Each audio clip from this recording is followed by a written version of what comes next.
नवरात्रि का त्यौहार हिंदू धर्म में 9 दिनों तक मनाया जाता है। इस त्यौहार में देवी दुर्गा के 9 रूपों की पूजा की जाती है, जिनमें से एक है सिद्धिदात्री अवतार। सिद्धि का अर्थ है शक्तियों का होना और दात्री का अर्थ है दाता विधाता, जो अलौकिक शक्तियों या पुरस्कार देती हैं।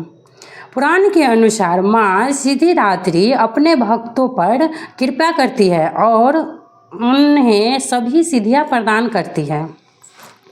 माँ की कृपा से ही भगवान शिव ने असीम शक्तियाँ प्राप्त की थी। माँ सिद्धिदात्री को देवी पार्वती का 9वां स्वरूप माना जाता है।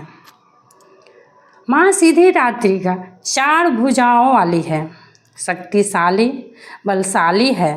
माँ के दाहिने तरफ नीचे वाले हाथ में चक्र है और ऊपर वाले हाथ में गदा है। वही माँ के नीचे वाले हाथ में शंख और ऊपर वाले हाथ में कमल का फूल है, जिसे धारण कर माँ बहुत सुंदर लगती है। अपने इन्हीं अस्त्रों से माँ राक्षसों का वध करती है।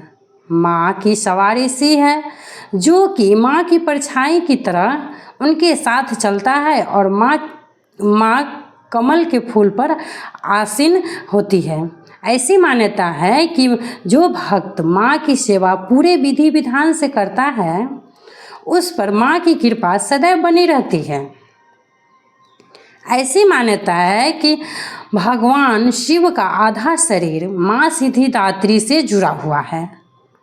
एक समय की बात है, जब ब्रह्मांड में केवल अंधेरा था, तब माँ कुष्मांडा, जिनकी पूजा नवरात्रि के चौथे दिन की जाती है, उन्होंने त्रिदेव यानी भगवान शिव, भगवान ब्रह्मा और भगवान विष्णु की रचना की और इन्हें सृष्टि के निर्माण का कार्य दिया। तब ब्रह्मा जी को सृष्टिकर्ता, विष्णु जी को पालनकर्ता और शिव जी को संहारक का कार्य सौंपा गया। एक बार शिव जी ने माँ कुष्मांडा से प्रार्थना की और उनसे उन्हें पूर्णता प्रदान करने की विनती की। तभी माँ कुष्मांडा ने एक और देवी की रचना की, जिन्हें सिद्धिदात्री यानी सिद्धियों की प्रदान कहा जाता है। माँ सिद्धिदात्री से शिव को 8 यानी अष्ट सिद्धि के साथ 18 सिद्धियों का आशीर्वाद दिया। इन 18 में न केवल अष्ट सिद्धि यानी 8 सिद्धियाँ शामिल थी, बल्कि 10 और सिद्धियाँ भी शामिल थी, जो भगवान कृष्ण द्वारा परिभाषित माध्यमिक सिद्धियाँ थीं। इसके बाद भगवान ब्रह्मा जी को ब्रह्मांड में जीवन बनाने के लिए एक पुरुष और एक महिला की जरूरत थी। इसीलिए माँ सिद्धिदात्री ने स्वयं को भगवान शिव के आधे शरीर से जोड़ लिया। शिव का वह रूप जहाँ वह आधे स्त्री और आधे पुरुष है, अर्धनारीश्वर कहलाता है। माँ सिद्धिदात्री की रामनवमी के दिन पूजा की जाती है।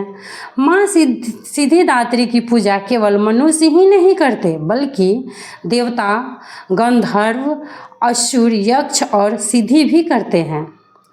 माँ की ऐसी अनेक कथाएं प्रचलित हैं, जहाँ पर माँ ने सिर्फ भक्तों को और देवताओं को ही नहीं, बल्कि राक्षसों को भी मोक्ष दिया। कहते हैं, यदि सच्चे मन से माता के मंत्र का जप किया जाए तो माता शीघ्र ही प्रसन्न हो जाती है और समस्त मनोकामनाएं पूर्ण कर देती है। माँ सिद्धिदात्री की पूजा विधि। अपने दिन की शुरुआत सुबह जल्दी उठकर और शुद्ध स्नान करके करें। आगे की आध्यात्मिक यात्रा के लिए अपनी तत्परता के प्रतीक के रूप में स्वच्छ वस्त्र पहने। माता के लिए एक पवित्र स्थान बनाएं और अपनी भक्ति के केंद्र में माँ सिद्धिदात्री की मूर्ति स्थापित करें। उनका ध्यान करते हुए देवी को प्रसाद अर्पित करें और अपनी भक्ति में शुद्ध भगवान और भक्ति का समावेश करें। माता रानी को फल, फूल और अन्य प्रतीकात्मक प्रसाद अर्पित करें और अपनी श्रद्धा व्यक्त करें। माँ सिद्धिदात्री के लिए दीप प्रज्वलित करें और आरती करें, जिससे आपका वातावरण आध्यात्मिकता की दिव्य आभा से जगमगा उठे। पूजा समाप्त करते समय अपनी कृतज्ञ और भक्ति व्यक्त करते हुए माँ सिद्धिदात्री का आशीर्वाद लें। इस दिन भक्त को कपाल के माध्यम स्थित निर्वाण चक्र पर ध्यान केंद्रित करने के लिए प्रोत्साहित किया जाता है। इस केंद्रित ध्यान के माध्यम से भक्त माता सिद्धिदात्री की कृपा से प्राप्त अपने निर्वाण चक्र में आध्यात्मिक शक्ति का उपयोग कर सकते हैं। विशेष स्पर्श के लिए मौसमी फल, चना, पूरी, खीर, नारियल और हलवा चढ़ाएं, क्योंकि ऐसा माना जाता है कि नवमी पर माँ सिद्धिदात्री इन प्रसादों से प्रसन्न होती है। भक्ति और अर्पण का यह कार्य ईश्वर से जुड़े और देवी का आशीर्वाद प्राप्त करने का एक सुंदर तरीका है। जय माता जी।